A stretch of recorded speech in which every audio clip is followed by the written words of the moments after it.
Hello students, welcome to today's video lesson on Forest Society and Colonialism. We already know that the British set up colonies in different parts of the world, including India. The purpose of acquiring colonies was to make the mother country rich.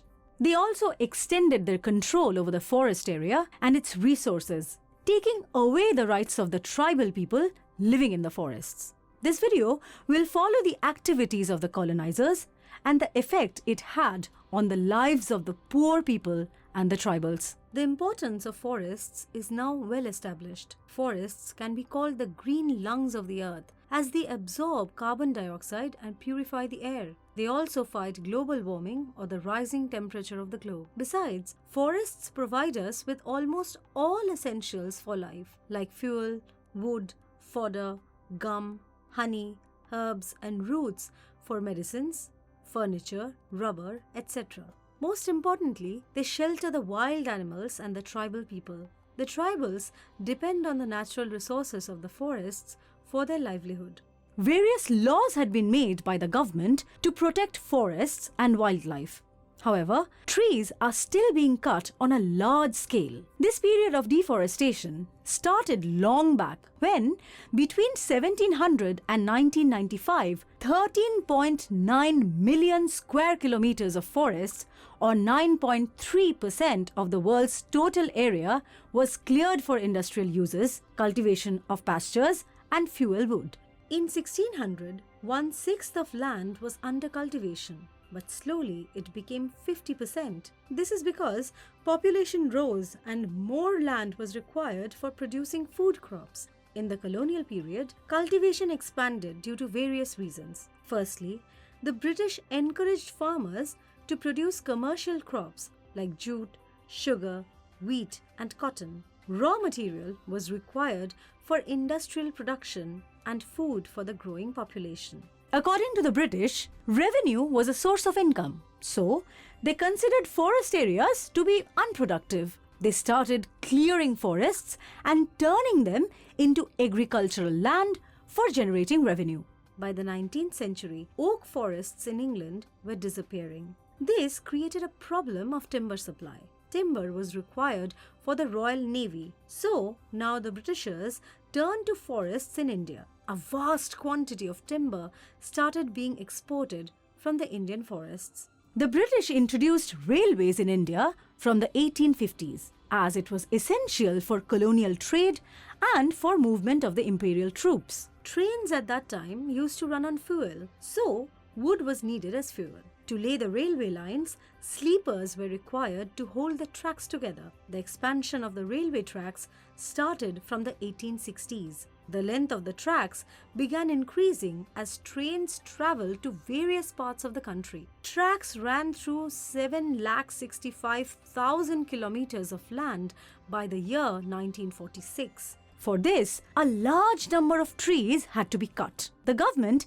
gave out contracts to individuals to supply the required quantities, and these contractors began cutting trees indiscriminately. So, forests near the railway tracks started disappearing. Large forested areas were also cleared for tea, coffee, and rubber plantations to meet Europe's growing demand for these commodities. Forested areas were cleared and given to European planters at cheap rates for the production of these crops.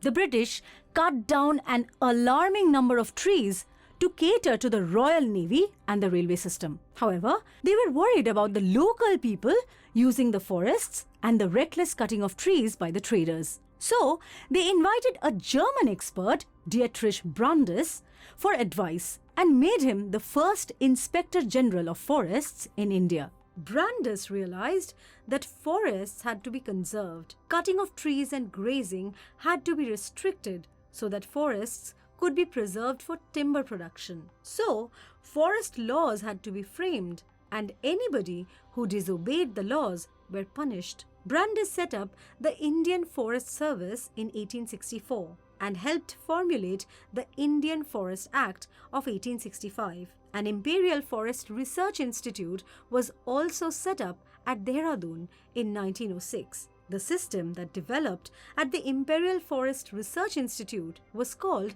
scientific forestry. In scientific forestry, natural forests, which had lots of different types of trees, were cut down. In the place of natural trees, only one type of tree was planted in straight rows, and this process was called plantation. The forest officials made working plans for forest management. They planned how much of the plantation area could be cut each year. The area that was cut had to be replanted so that it was ready to be cut again in some years. The Forest Act was amended twice. The 1878 Act divided the forest into three categories: reserved, protected, and village forests. The best forests were called reserve forests. Villagers could not take anything from these forests, even for their own use. For house building or fuel, they could take wood from protected or village forests. The British continued making forest laws in favor of their expansion,